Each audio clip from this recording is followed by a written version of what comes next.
Next topic is the macros.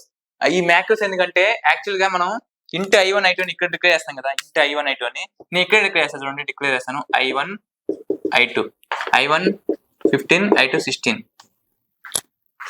Semicolon ఏం లేదు, నేను డైరెక్ట్ గా I1 వాల్యూ 15 I2 వాల్యూ 16. ఇప్పుడు డైరెక్ట్ ప్రింట్ చేస్తాను, వీటిని చూడండి ప్రింట్ చేస్తాను. పర్సంటేజ్ డి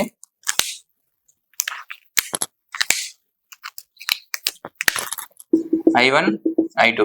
నెక్స్ట్ యాక్చువల్ గా మీరు ఇలా ప్రింట్ చేస్తే మీకు ఆన్సర్ వస్తుంది. ఇప్పుడు నేనేమన్నా వీటికి కొన్ని నేమ్స్ ఇస్తాను చూడండి, ఇలాగ కాకుండా నేను ఇంకోలా డిక్లేర్ చేస్తాను, ఇలానే వస్తుంది. నేను ఇప్పుడు ఏం చేస్తాను అంటే మాక్సిమం క్యాపిటల్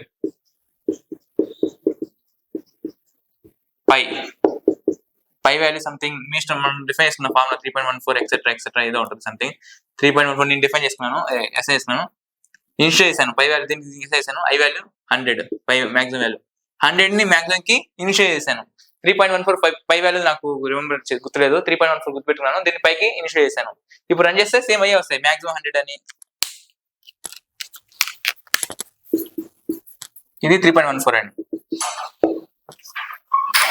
మీరు ఇది కోడ్ రన్ చేసి చూసుకోండి సార్, అంతే.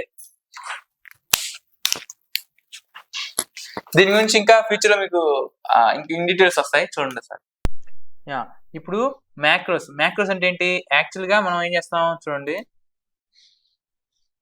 ఈ టిక్ కొట్టేసేయండి, స్లాష్ ఇంట్, ఇది నేను కామెంట్ తీసుకున్నాను అంటే ఇది రీడ్ అవుతుంది, ఇంకా ఇంట్ మాక్సిమం ఈజ్ ఈక్వల్ 100. దీని డిఫరెన్స్ చూడండి ఒకసారి.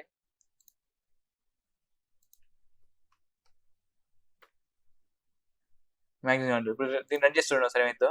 F11 వాల్యూ వచ్చింది. ఇప్పుడు నేనేమంటున్నా అంటే ఇది ఇక్కడ ఇవ్వకుండా డైరెక్ట్ గా ఇవ్వండి మ్యాక్రోస్. ఇదే మ్యాక్రోస్ అంటే. ఇది ఎందుకు వాడతారని ఫ్యూచర్ మీకు అర్థమైంది. ఇది మీకు డిఫరెన్స్ కోసం చెప్తున్నాను, అండర్స్టాండింగ్ కోసం. చూడండి ఆన్సర్ మాత్రం ప్రింట్ అయిపోయింది, నో ప్రాబ్లం, నో ఇష్యూ. ఇది ఎందుకంటే కోడ్ రీయూజబిలిటీ కోసం వాడతారు. అప్డేట్ ఈ వాల్యూస్ అప్డేట్ అవ్వవు, ఇలా ఉండిపోతాయి. మనం మాటిమాటికి ఇది వాడుకోవచ్చు. చూద్దాం సార్ ఫ్యూచర్ లో ఎలా ఉపయోగపడతారు. ప్రస్తుతానికి ఇది నేర్చుకోండి అండర్స్టాండింగ్ పర్పస్ కోసం.